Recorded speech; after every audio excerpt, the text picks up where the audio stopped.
인슐린이 고장나게 되면 식욕에도 영향을 미칠까요? 정말 그래요. 인슐린 저항성이 있으면 비만이 되기 쉽습니다. 왜 그럴까요? 인슐린 저항성이 생기면 아까 말씀드렸듯이 인슐린이 처음에는 잘 조절이 되다가 점점 올라가요. 왜요? 인슐린 하나로는 안 되니까 두세 개를 만드는 거예요. 두세 개 만들어서 인슐린을 계속 늘려요. 수치를 한번 봅시다. 진폭이 점점 어때요? 점점 커지죠. 그리고 어느 정도 갔을 때 인슐린 수치가 갑자기 확 떨어져요. 왜 그럴까요? 인슐린을 계속 만들어내다 보면은 나중에 세포가 고장나요. 더 이상 못 만드는 거지. 그래서 아무것도 하지 않는 상태, 즉 췌장세포가 손상되기 시작하는 거예요. 이때가 바로 뭐다? 당뇨의 시작이 된다. 따라서 당뇨 전 단계라던가 당뇨 상태가 되면 다시 원래대로 회복되기가 생각보다 쉽지가 않은데 그 원인이 바로 세포 자체가 손상되기 쉬운 상태이기 때문이에요. 나중에 다시 되돌이키려면 너무 힘들어요. 우리가 그 전에 교정을 해주셔야 질환 상태로 넘어가지 않는다는 거 기억해 주셨으면 좋겠어요. 이렇게 인슐린을 더 많이 만들어내면요. 내 몸이 인슐린에 노출되게 되겠죠. 인슐린에 노출될수록 체지방을 축적시키는 스위치를 켠다. 기억나시죠? 따라서 살이 잘 안 빠지는 상태가 돼요. 우리가 물만 먹어도 살찐다라는 얘기가 여기서 나온 거죠. 체질이 바뀌는 거예요. 아무리 날씬했던 사람도 한번 호르몬이 틀어지면 이렇게 바뀔 수가 있어요. 두 번째는 인슐린 저항성이 생기면 다른 호르몬들도 망가뜨리게 되는데 그중에 대표적인 게 바로 렙틴 호르몬이에요. 조금 쉽게 말하면 먹지 마 라고 식욕을 억제해주는 호르몬인데 그것이 잘 안 돼요. 인슐린 저항성이 생기면 이제 먹는 것 자체가 조절이 안 되는 거죠. 앞에 있는 거 다 먹고 싶어. 이런 감정 자체가 나의 의지가 아니라 호르몬의 문제라는 거예요. 먹어도 더 먹고 싶고 조절이 안 돼. 폭식, 과식, 위장장애를 유발할 수 있게 되는 거죠. 또 인슐린 저항성이 생기면 세포들이 포도당을 받아들이지 못하니까 세포가 재기능을 할 수 없다고 말했죠. 그러면 근육세포도 재기능을 못하는 거예요. 뇌세포도 재기능을 못하는 거죠. 활력 있게 움직여야 되는 근육세포나 신경세포가 점점 쇠약해지는 거예요. 나 움직이기 싫어. 오늘은 못 일어날 것 같아. 이게 바로 뭐다? 세포들이 다들 힘들어하고 있다는 증거라는 거죠. 그래서 이런 것들이 기분에도 변화를 줄 수 있어요. 우울감이라던가 많이 가라앉는다던가 또는 활동하기 싫어하는 다 인슐린 저항성으로부터 올 수도 있다는 점이죠. 결과적으로 이 인슐린 저항성이 무엇을 먹어도 살찌게 만들고 폭식을 유발하고 통증과 무기력감 또는 피로감을 유발하면서 우리의 다이어트를 어떻게 만들어요? 실패하게 만든다는 거죠. 그래서 다이어트를 시작하겠다고 하시는 분들은 반드시 인슐린 저항성을 교정하는 게 다이어트의 핵심 목표가 되어야 합니다. 만약에 우리가 저렇게 살이 찔 때 우리는 의지가 있잖아요. 인간은 이성이 있기 때문에 다이어트를 해야겠어 하고 결심하면 제일 먼저 뭘 해요? 안 먹기 시작해요.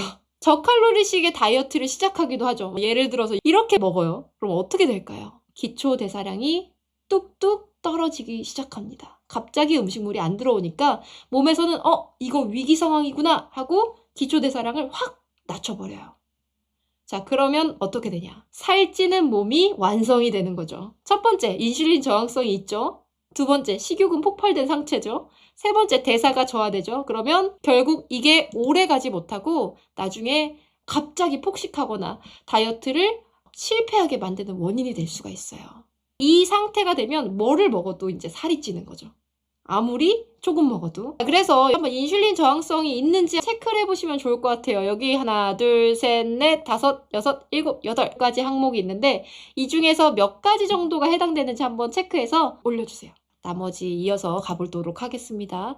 그럼 인슐린 저항성을 어떻게 교정하냐? 사실 인슐린 저항성을 교정해야 되는 이유는 제일 중요한 게 이게 질환으로 가는 첫 번째 단계예요. 질환으로 가기 전 단계인 2단계에서 해결을 하면 질환까지 가지 않고 몸이 건강해질 수 있는데 만약 2단계를 계속 지속적으로 유지하면 어떤 질환이든 생길 수 있는 아주 무서운 단계입니다. 이 인슐린 저항성이라는 게 혈압, 당뇨, 고지혈증, 대사질환의 원인이고 내장지방이 증가하게 되는 원인 그리고 심혈관계 질환들 유발하게 되는 게 사실 예전에는 지방 때문이었다. 지금은 인슐린 저항성이 조금 더 비중 있게 다뤄지고 있어요. 이게 더 중요하고 위험 인자로서 또한 여성분들 경우에는 다낭성 난소증후군 있는 분들이 많으세요.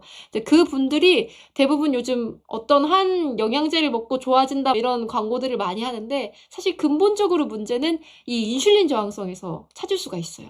생리통이 잦거나 생리 전 증후군으로 고생하시는 분들 경우는 반드시 인슐린 저항성을 교정해야 정말 좋아집니다. 주변에 있으시면 꼭 말씀해 주세요.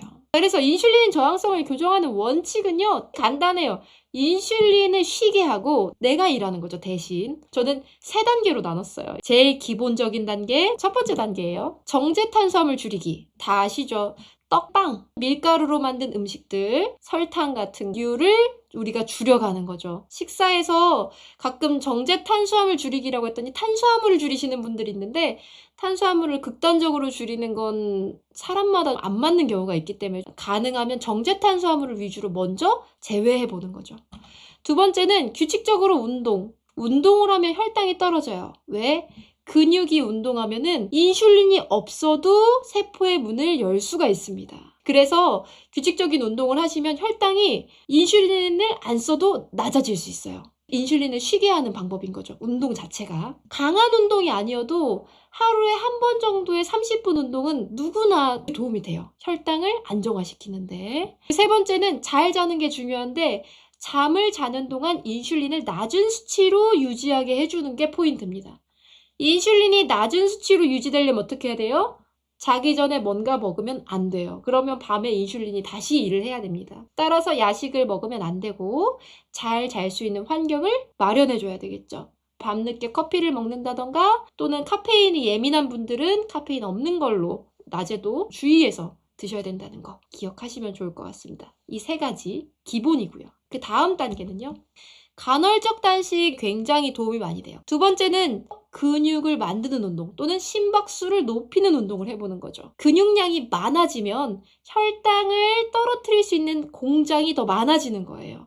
그래서 우리가 다이어트 할 때 왜 근육량을 높이고 체지방을 줄이라고 말하냐면은 근육량을 높이면 우리 몸에서 일할 수 있는 공장이 많아지니까 효과적으로 당 관리가 가능하게 된 거예요. 세 번째는 스트레스 관리. 당을 높아지지 않게 관리하는 것 중에 하나가 스트레스를 덜 받는 거. 정말 어렵겠지만 스트레스를 스스로 관리하는 방법을 만들어내는 것도 인슐린 저항성 교정 방법입니다. 그 다음 단계로는요. 정제 탄수화물을 섭취 제한이에요. 아까는 조심하자였는데 완전 안 먹는 상태로 가는 거예요. 여기에는 과일도 포함될 수 있을 거고요. 과일은 나머지보다는 조금 더 나을 수 있어요. 하지만 과일도 가능하면 안 드시고 필요하다고 하면 점심 식사 이후에 약간의 디저트 개념으로 2-3조각 이 정도만 포함하시는 게 가장 좋습니다. 두 번째는 평소에 서서 일하거나 자주 일어나는 방식이 굉장히 도움이 되고요. 세 번째는 제가 알려드리는 원칙 있죠. 일반식 먹을 때 어떤 거를 주의하세요 라고 했던 거. 그 원칙을 평소에도 지키시면 인슐린 저항성 교정이 굉장히 잘 되죠. 이렇게 해보는 거예요. 자, 오늘 내용 정리하겠습니다. 인슐린 저항성은 세포를 병들게 하고 질병을 유발하는 원인입니다. 인슐린 저항성이 식욕 억제를 방해하고 그렇게 해서 살이 찌게 만들죠. 또 피로하게 만들고 우리 몸을 축축 처지게 만드는 원인이 될 수 있어요. 인슐린 저항성을 교정할 수 있는 방법이 있었죠. 식사 자체를 잘 선택하는 게 중요해요. 준다고 먹는 게 아니라 내 입에 들어가는 건 선택해서 먹는 거죠. 어떤 걸 먹을까? 생각하는 거죠. 무엇을 먼저 먹을까? 생각하는 거죠. 혈당을 적극적으로 낮추는 운동 습관, 평소에 걷는다던가 그리고 근육을 만든다던가 심장을 더 뛰게 하는 심박수 운동을 한다던가 잠을 충분히 자고 야식을 먹지 않는다. 가능하면 야식을 먹고 싶을 때 먹는 팁도 따로 있어요. 그거는 일반식 할 때 제가 유지요법 할 때 알려드릴게요. 스트레스 관리가 필요하다. 운동을 좀 더 강도 높은 걸 해보면 도움이 되고요. 간헐적 단식, 정제 탄수화물 섭취 금지. 중간중간 서서 일어나고 또는 서서 일하는 걸 생활한다. 난 저거 할 수 있을 것 같은데? 이런 느낌도 좀 드시나요?